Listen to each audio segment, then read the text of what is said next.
an earlier Blink hero than Tide? Look, I really don't want to make a Shrine to Suns fan in my house. All right, one thing going for them is that Viper can get mech, and then Tide can go Blink first. So they've got that. They'll get the Blink faster than normal. Okay, so the Chen is watermelon of them all. How do you kill him with a Weaver early on? The Weaver needs more time to get damage, and the Lion Harassment doesn't really do much against the Tide either. One of the big things is I feel like the Tide Hunter should actually have a lot more pressure against him than the Void, just because I think Void will match up pretty well against Lifestealer and Disruptor. But the difference is right now is that KP was able to get his ward down that blocks away the hard camp. This is really limiting the pull of Digital Chaos. This mid lane, Karka's actually in a lot of trouble.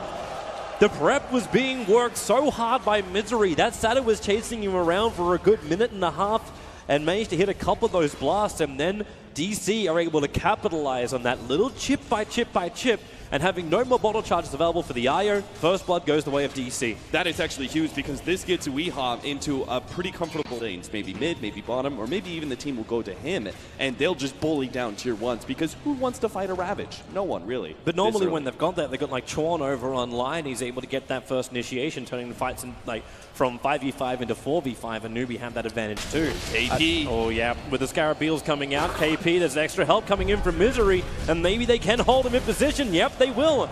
Misery again, a second successful movement from him means that DC will not only have 2 hero kills, they're also going to inflict damage into that tier 1 tower on top. Yeah, big mistake there from KP. He should have been able to make the read. Granted, the smoke did catch him off guard. He had an okay ward to see rotations, but he still should have been aware of the idea of a smoke rotation because the lane was pushing forward. It's very natural. TP comes from KP. Already the Centaur from Misery moved in position. KP knows he can tank through this, especially when he has an IO behind him. So they're trying to push DC off this tower. They do not want to give up this lane control yet. It actually is that. It's going to be a smoke movement coming out from DC. They include Weehaw in this.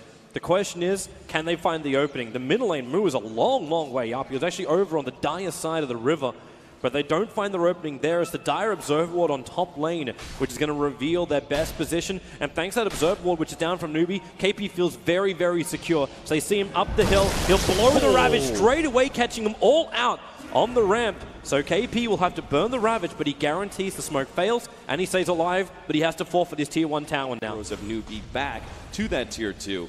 The question is whether or not they actually get caught by Newbee. Be careful. That like Lion, Saska, trying to move himself out. Howl's right on top of him with that open wounds. There's no way for the Lion to survive through this.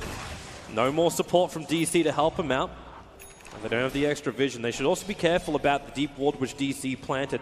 They're going to have a very good vision around that ancient area, which is a heavy, heavy stack which they need to get into the back of KP. You respond because if you don't kill the Tide within the Chronosphere timing and he gets off the Ravage, the fight's immediately lost. Visitor's going to back out. KP revealing that Blink Dagger he went for. No mech this time around. He wants to get aggressive up against Misery. The mech will happen for Misery as he continues to retreat out. Hand of God is also up his sleeve if he wants to, and they move around the tree line. But relocate, it comes in, the Ravage able to click on both of the DC heroes, but how much more can they get? The Hand of God will kick in, Zuska's finally going to go down, and Misery will join him, so the Ravage committal does work for him. Resolution, well, he's going to get locked in, the Static Storm, Resolution can't get himself away, Digital Chaos. They end up giving 3 hero kills over to Newbee. Resolution coming in for the consolation prize, but he ended up giving it to DC. Yeah, that's the kind of mistakes that Digital Chaos cannot afford at this point in time. All they had to do was just give up on the Chen. There were too many heroes there. They should have just been able to give that one up, or even just a Lion, but Resolution going back. Heroes. Yeah.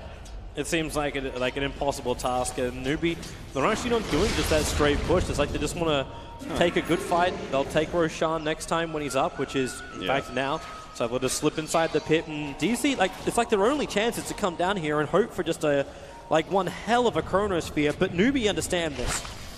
And that's why they're waiting. They move up, they break the smoke, nice and there's your jump. KP hits the entire team. Say goodbye to Resolution, and say goodbye to DC. That game is over. KP just basically sealed that one so perfect. They saw them coming from a mile away, and DC will be wiped by Newbee here in game 1 of this best of 3. That wasn't anywhere near close. No, absolutely not. Newbee very dominant win here in game number 1. I mean, the analysts all agreed, and I was with them. I thought Digital Chaos had a pretty good plan here for game number 1. I thought their draft was decent, but Newbee completely outplayed them. I think Digital Chaos were a little bit iffy on their timings and what exactly the strategy of this lineup was supposed to be.